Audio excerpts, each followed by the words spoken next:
Alright guys, today we're talking about mobilizing that first rib, right?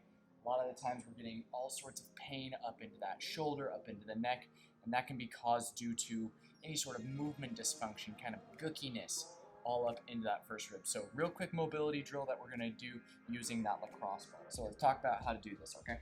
I want to come into my trap, more on the back side, right around where your neck and your shoulder, if you came in straight line, right where the two of them would butt up. That's exactly where I want to be. I'm going to take that, place it right here. I'm going to lay flat on my back.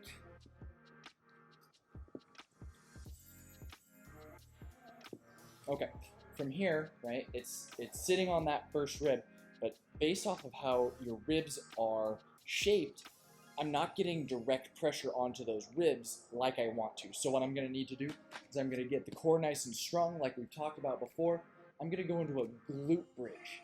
That glute bridge allows for better tension onto that first rib. So I can sit here, I can breathe,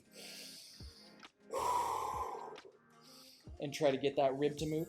I can move my arm, knowing that moving your shoulder blade and your arm itself interacts on that first rib.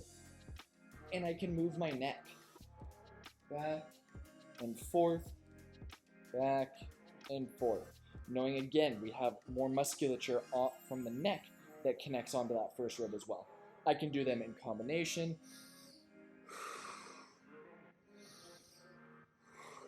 You can get all sorts of wild with it.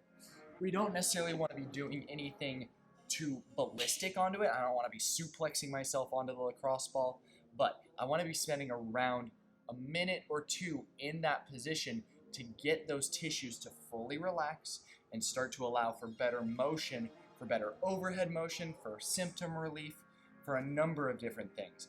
But great drill if you're feeling like, ooh, you know, I've been at the computer too long, or I slept wrong, anything of that sort. So go ahead and play around with that one. Again, around a minute or two, once or twice a day should do the trick.